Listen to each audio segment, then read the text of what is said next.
Ya estamos con nuestro invitado esta tarde. Él es un destacado artista chileno que hizo sus primeros estudios en Inglaterra. Ya nos va a contar acerca de eso. Después hizo también otros estudios acá en nuestro país y ha estado presente a través de exhibiciones en diversos museos, galerías, y está ahora mostrando una exposición en la Sala Gasco, ahí en Santo Domingo, en la calle Santo Domingo, en el centro de Santiago. El Ángel de la Historia se llama esta exposición, y es el resultado de un año de investigación. Son dibujos, pinturas, la pintura en general, óleo o acrílico, que tienen un origen, por lo menos en el título y en la inspiración, que es un libro de Walter Benjamin que se llama El Ángel de la Historia, justamente. Carlos Ampuero nos acompaña esta tarde. Carlos, bienvenido, muchas gracias por estar con nosotros. Hola, Polo, muchísimas gracias por invitarme. No es fácil moverse en Santiago en estas condiciones, así que doblemente agradecido que hayas venido. Ya, no, es un gusto, muchas gracias. Carlos, partamos un poco por tu historia, que es interesante el hecho de haberte no solo criado, digamos, porque te fuiste muy de niño, ¿no es cierto?, a Inglaterra, a los 7 años, y de alguna manera criado y creciste también allá en Inglaterra, y te formaste en una primera instancia. ¿Qué queda de ahí? ¿Qué viene? ¿Qué reconoces, digamos, de ese periodo en tu trabajo actual? O en tu trabajo durante toda tu carrera, en el fondo. Sí, bueno, es que es inevitable. Llegué a Inglaterra a los 7 años y volví a Chile a los 25 con una beca que me llevó a trabajar y conocer a Nemesio Antunes, en ese tiempo en el Museo de Bellas Artes. Ahora, toda mi formación como adulto joven fue en Inglaterra. Ahí estudié 3 años arquitectura, luego unos 4 años en arte. Entonces, claro, mi formación formal, digamos, está allá. Ahora, ¿cuánto, digamos, qué me traje de allá? Llegué tan joven igual, acá ya llevo como 30 años. Entonces, más bien, y siendo las artes visuales un asunto o un oficio como autodidacta en realidad, lo que me traje allá no sé claramente, Polo. Se refleja en mi trabajo, sin duda, que yo vivía allá, y todas las influencias y vivencias que tuve allá. Pero más bien ahora es como una ensalada, ¿no? Acá yo vivo como en 2 países simultáneamente, es parte de mi acervo, digamos. Entonces, distinción yo no puedo hacer mucho, pero obviamente reconozco mis raíces. Claro, y obviamente hay raíces chilenas, ¿no es cierto?, de familia chilena también, pero el hecho de tener otras referencias, estamos hablando de los años 70, 80, ¿no es cierto?, en 90, ¿no es cierto?, en todo ese periodo, donde claro, había obviamente contacto, ¿no es cierto?, pero básicamente el arte internacional que se conocía desde acá y que se podía ver era a través de reproducciones.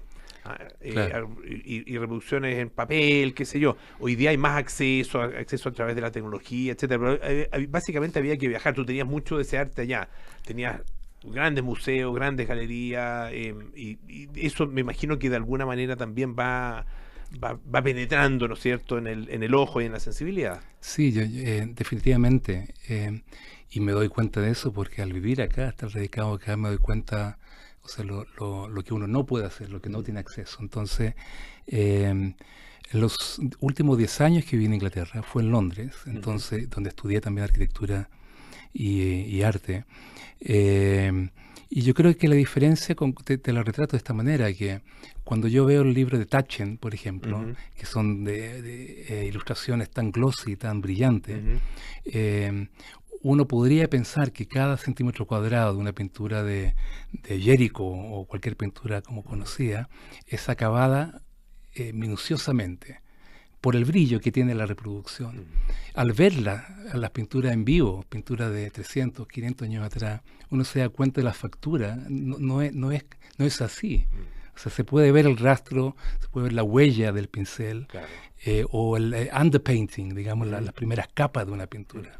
Entonces, sí, la experiencia que uno tiene personalmente con las obras en vivo creciendo, te da una familiaridad y una confianza al tratar con estas cuestiones.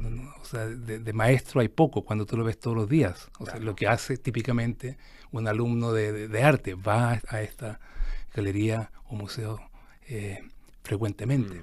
Claro, me acuerdo en algún viaje, de hecho en Centro Pompidou, en París, Sí. un grupo de niños sentados frente a un cuadro de Kandinsky, y por lo que alcancé a captar, yo no hablo francés, pero algo alcancé a y estaba explicándoles qué es la abstracción, qué es la pintura abstracta. Justamente con un cuadro de Kandinsky ahí mismo, de gran formato, etcétera. Efectivamente ese acceso tiene, yo me imagino, un impacto en la sensibilidad artística. Estamos conversando con el pintor, artista Carlos Ampuero, a propósito de su exhibición El Ángel de la Historia. Hablemos de esta exposición, Sí, ahí claro. en Sala Gasco. Uno ve las pinturas, ve los trabajos, ¿no es cierto? Y hay mucho de alguna manera, no sé si se llama así, pero es como es arte de cementerio, como lo que uno lo que uno se imagina, ¿no? Arte mortuorio. No sé si Bueno, sí. si ese es efectivamente la expresión, y si ese es efectivamente el contenido. Cuéntanos de dónde surge Sí. esta mirada. Sí, yo creo que hay tantas maneras que podríamos abordar esto, pero yo creo que tiene dos patitas el asunto, ¿no? Como cualquier trabajo, quizá por lo menos mi trabajo como artista. Por un lado está un interés riguroso hacia el lenguaje de la pintura, entonces de ahí viene esta exposición. Y también por otro insumo que es la narrativa, la historia, el relato. Ahora, ¿cómo se mezclan esas cosas? Lo que a mí me interesa. Como tú mencionaste recién, entre una abstracción de Kandinsky, pero al mismo tiempo en qué piensa Kandinsky o en qué piensa el artista también. La relación que se va estableciendo en la medida que yo empecé a desarrollar el trabajo en el taller, surgió una lectura de Walter Benjamin, un pensador, un escritor historiador del siglo XX, y me empecé a interesar cada vez más en esos textos, donde Walter Benjamin en un momento, en un texto, no es un libro, es un texto, que se llama Sobre un concepto de historia, ¿Ya? Él elabora o surge una alegoría que es el ángel Angelus Novus, que él llama Angelus Novus. Entonces yo me sirvo mucho, digamos, de esa instancia o de esta figura que para de algún modo alimenta el imaginario, que luego yo empiezo a trabajar entre la abstracción y entre la figuración para esta muestra. Y en estos trabajos uno encuentra imágenes, ¿no es cierto?, de muy distinto tipo. Hay algo de figura humana, hay partes del cuerpo humano también retratados, hay retratos propiamente tal, o por lo menos un par de retratos, pero también hay algo de paisaje, algo de paisaje natural, algo de paisaje artificial también. ¿Cómo se conjuga todo eso Sí. para entregarnos finalmente un poco la visión, ¿no es cierto?, que tú tienes acerca de estas preocupaciones, de estos intereses que nos relatabas? Bueno, para volver un segundito nomás, que no respondí bien tu pregunta sobre el mortuario o Sí, estética del tienes cementerio. razón. O estética del cementerio. Sí tiene relación con este texto de 10 líneas, muy pequeño, ya. de Walter Benjamin, donde habla sobre el ángel de la historia, donde... bueno, eso si quieres te puedo mencionar en un ratito. Pero el paisaje, yo creo, se suma a esta visión también de Walter Benjamin, en esta alegoría, donde hay Angelus Novus, que es un ángel, que está mirando, observando con su espalda hacia el futuro la humanidad o la condición humana. Y él envuelto en una tempestad, ve cómo agoniza la humanidad y él está imposibilitado de ayudarla, de asistirla. Y donde nosotros vemos una secuencia de imágenes terribles que puede ser nuestra historia, él ve simplemente una imagen de caos. Entonces es ahí donde Walter Benjamin cierra su párrafo, diciendo que esta tempestad, o lo que nosotros llamamos progreso, en realidad es esta tempestad. Entonces genera una figura súper alegórica, muy abierta.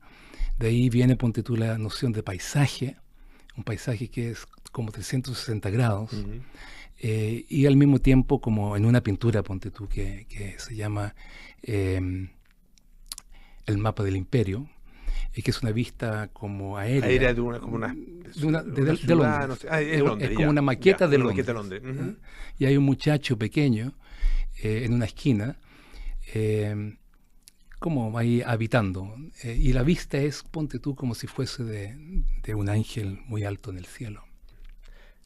Claro, ahí se ve, se está mirando. Hay un muy buen catálogo, que lo pueden ver ustedes en la página web de Fundación Gasco, fundaciongasco.cl, está ahí justamente el catálogo, y con un par de textos y esencialmente un texto de Cristian Silva, que hace unas referencias también interesantes de otros mundos, eso sí. Claro. Cita a Buster Keaton, ¿no es cierto? Sí, es muy interesante. Y también cita a una cosa bien inesperada, un comercial que yo lo recuerdo perfectamente, de Campari, realizado por Federico Fellini. Esto ha sido los 80, ¿no? Claro. No me acuerdo el año exactamente, y que muestra lo que recuerdo, una pareja que estaba en un tren, y que el tren se iba moviendo y aparecían unas imágenes en colores bien llamativas. Donde la mujer está de espalda hacia el frente, digamos, del tren. Ella mira de alguna manera lo que ya pasó, atrás, ¿no es cierto? Claro, parecido, digamos, a la mirada de Angelus Novus, de este ángel. Claro. En ese sentido, el trabajo artístico, siempre se habla de los artistas de alguna manera como adelantados a su tiempo, o que logran adelantarse a su tiempo. ¿Tú crees que los artistas tienen de alguna manera un rol, por así decirlo, profético? Yo creo que totalmente dependería de la naturaleza del artista, ¿no? Hay tantas maneras de enfocar las artes visuales. Definitivamente una capacidad o una posibilidad que tiene cualquier artista que se sienta en el taller y reflexiona sobre la contingencia. Al hacer eso, o sea, por contingencia me refiero a dónde está parado, dónde está sentado. Y yo creo de manera tácita hacer eso dentro de su práctica, va a pensar en lo que está pensando y lo que viene, en lo que está pasando y en lo que podría venir.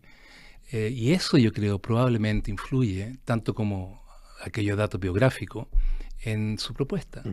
Pero no podría decir que eso, digamos, algo expansivo o común. No sé, en realidad. No sé. Pero en mi caso, me interesa. ¿Cómo lo ves en tu caso? Sí. Y cómo ves tu relación como artista con el mundo que te toca vivir y con el país que te toca habitar? Sí. Mira, para mí es súper relevante. Ahora, ¿cuál es la línea que divide entre uno reflexionar sobre lo que pasa en el mundo, en la vida de uno, y luego en relación a este otro mundo que es sobre el lenguaje, sobre el arte? Esa mixtura a mí me encanta.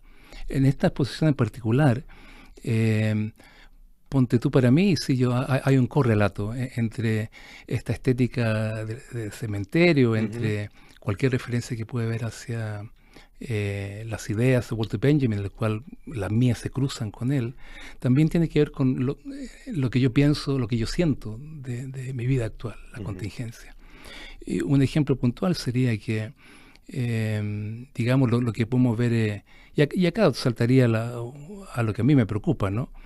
En la contingencia, lo que vemos en el mundo en la actualidad, ese como expansión tan radical de una mentalidad de ultraderecha, como podemos ver en tantos lugares. A mí me interesó mucho como Walter Benjamin hace referencia justamente, si vamos 100 años atrás, hay una simetría que es súper interesante. 100 años atrás, más o menos, estábamos en el ascenso de los nacionalismos, ¿no es cierto? Claro. El ascenso del nazismo. Claro. Y justamente porque tal vez poquito después, digamos, pero esas ideas demoran un tiempo de alguna manera en fraguarse, sí, en consolidarse, y después realmente eclosiona, ¿no es cierto? O hacerse visible. Claro. El otro día hablaba con un personaje muy interesante en realidad, y él me hablaba como mayor que yo, y comentaba cómo en aquel momento ocurría algo parecido que ocurre ahora, donde quizás aquellas estratas de la sociedad más adineradas, como pueden ser estos millonarios, Elon Musk o tantos otros, disfrutaban en aquellos tiempos un optimismo increíble de lo que puede ocurrir, de lo que será el futuro. Pero al mismo tiempo era un mundo muy dividido. Estamos hablando del occidente en Europa, donde la pobreza posguerra, post-primera guerra, era tremenda, ¿no es cierto? Las carencias en esa sociedad. Entonces el mundo era bien bipolar en ese sentido. Y obviamente no se podía advertir lo que venía. Ahora, lo que te hablo yo es ficción, ¿no? Porque es solamente lucubración, pero suficiente para en alguna medida igual entrar, es permeable este tipo de ideas en mi trabajo. Ahora, lo que a veces se hace difícil para el público es decodificar estas ideas a partir de una obra que es física, ¿no es cierto? Y que representa, en este caso, ciertos objetos, personas y lugares. ¿Cómo es un poco la invitación que haces a generar esa reflexión? Sí, yo creo que siempre es difícil. Yo creo que ahí está lo poético del asunto. Si fuese tan evidente, sería una fomedad total, ¿no? Sería una ilustración de algo. La invitación es de ver la imagen con el acervo cultural que cada persona tiene, con la mirada que cada persona tiene, pensar y reflexionar qué es lo que tiene por delante. Es eso, o sea, no. Yo creo que queda abierto, como es la pintura, una imagen estática, para que cada persona proyecte su propia cosmovisión. Carlos Ampuero, artista, quien está detrás de esta muestra El Ángel de la Historia, que se puede ver ahí en la Sala Gasco, ¿no es cierto?, Santo Domingo 1061, en el centro de Santiago, hasta el día 12 de julio, así que todavía queda algo de tiempo. Queda como un mes. Exactamente. Carlos, un placer tenerte acá en Aire Fresco. Que estés muy bien. Gusto, gracias a ti. Bueno, ya nos tenemos que ir. Viene Cartas Notables con Bárbara Espejo, Nada Personal con Matías del Río, Josefina Ríos, Terapia Chilense con Arturo Fonten, Sofía García Huidobro y Matías Rivas. Mañana Duna Jazz con Santiago Ramírez y nosotros nos juntamos el lunes para más Aire Fresco. Que estén muy bien y que tengan un gran fin de semana. Chao. Buenas conversaciones, temas interesantes y tendencias que sorprenden. Nos acompañaron una vez más en Aire Fresco, junto a Polo Ramírez, en el 89.7 y Duna.cl. Sigue en Duna, sonidos de tu mundo.